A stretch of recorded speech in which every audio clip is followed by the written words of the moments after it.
నమస్కారం. Srikakulam head quarters లో కేంద్ర ప్రభుత్వం ద్వారా డిసేబుల్డ్ అంగవైకల్యం కానీ దివ్యాంగులు కానీ ఎవరైతే ఉన్నారో వాళ్ళ కోసం గత సంవత్సరం ప్రత్యేకంగా క్యాంపులు పెట్టి పరికరాలు ఏవైతే వాళ్ళకి అవసరం ఉంటాయో అవన్నీ కూడా కేంద్ర ప్రభుత్వం తాలూకు ఒక సంస్థ ఉందో ద్వారా ఆ ప్రోడక్ట్స్ అన్ని కూడా తయారు చేసి ఈరోజు శ్రీకాకుళం జిల్లాలో డిస్ట్రిబ్యూషన్ ప్రోగ్రామ్ జిల్లాలో ఉన్నటువంటి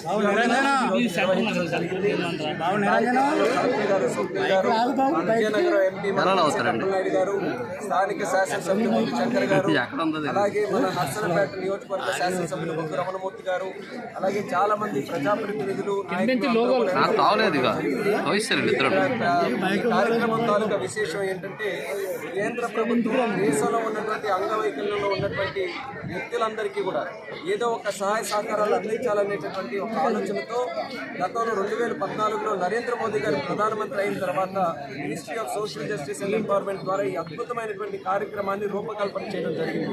ఆ కార్యక్రమం ద్వారా దేశంలో అనేక జిల్లాల్లో ఈ ప్రోగ్రాం జరిగింది. అందులో భాగంగా శ్రీకాకుళం జిల్లాలో కూడా 2021లో ఒక డిస్ట్రిబ్యూషన్ ప్రోగ్రామ్ ఆల్రెడీ చేశాం. చాలా మంది లబ్ధిదారులకి ఆ రోజు ఇలాంటి పరికరాలన్నీ కూడా పంపిణీ చేశాం. అందులో ముఖ్యంగా ఎక్కువ హైలైట్ అయినటువంటిది ఏంటంటే బ్యాటరీ పవర్డ్ ట్రైసైకిల్స్. పూర్తిగా నడవలేనటువంటి వాళ్ళు ఎవరైతే ఉన్నారో ముందు హ్యాండ్ పవర్డ్ ట్రైసైకిల్స్ వచ్చేవి, దాన్ని ఈరోజు బ్యాటరీలను కూడా వాడుకుంటూ బ్యాటరీ పవర్డ్ ట్రైసైకిల్స్ చాలా ఎక్కువ ఆ రోజు ఎంపీ నిధులు కూడా చాలా మంచి ప్రోగ్రామ్ చేశాం. ఒకసారి ప్రోగ్రామ్ 21లో చేసినప్పటికీ జిల్లాలో అనేక మంది నుంచి అనేక డిమాండ్లు మళ్ళీ వచ్చాయి.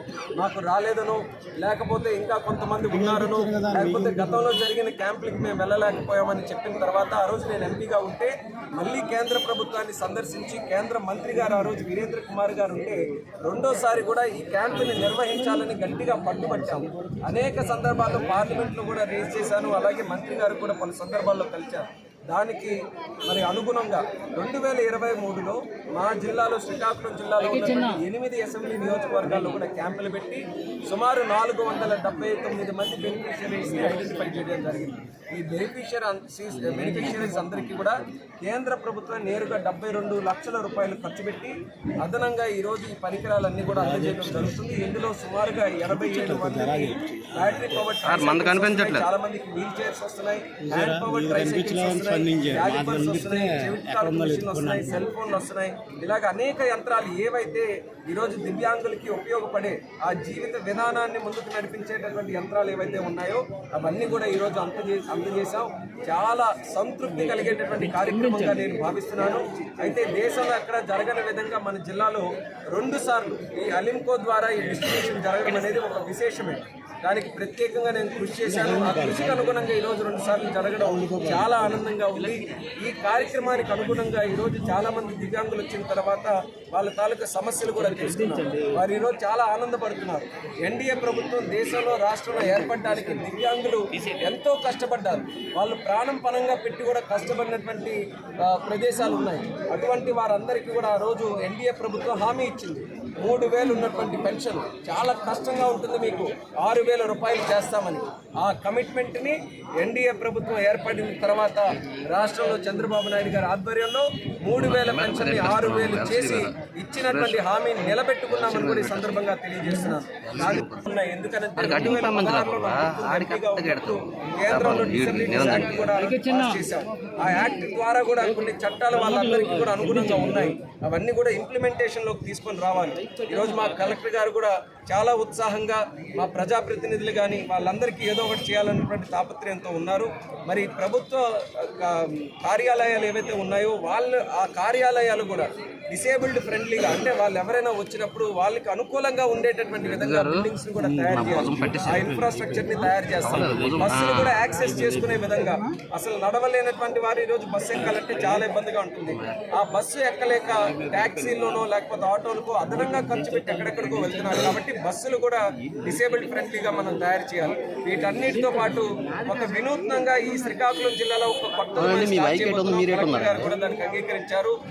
ప్రతి నెల ఎలాగైతే గ్రీవెన్స్ ప్రతి సోమవారం కూడా ప్రభుత్వ అధికారులందరూ కూడా అటెండ్ అవుతారో, ప్రతి నెల కూడా నెలలో ఒక రోజు ఒక పూట కేవలం దివ్యాంగుల కోసమే ఒక గ్రీవెన్స్ సెల్ పెట్టి జిల్లాలో ఎక్కడి నుంచి వచ్చినా సరే గ్రీవెన్స్ సెల్ వాళ్ళ కోసమే, వాళ్ళ సమస్యల కోసమే, వాళ్ళకి అనుకూలంగా ఉండే ఏర్పాట్లన్నీ కూడా చేసి దివ్యాంగుల తాలూకా సమస్యలు వినాలి, అవి పరిష్కరించాలి. అది శ్రీకాకుళం జిల్లాలో ఈరోజు ఈ కార్యక్రమం ద్వారా ఒక వినూత్న నిర్ణయం మేము తీసుకోవడం జరిగింది. అది వీలైనంత త్వరగా మేము అమలు చేస్తాం.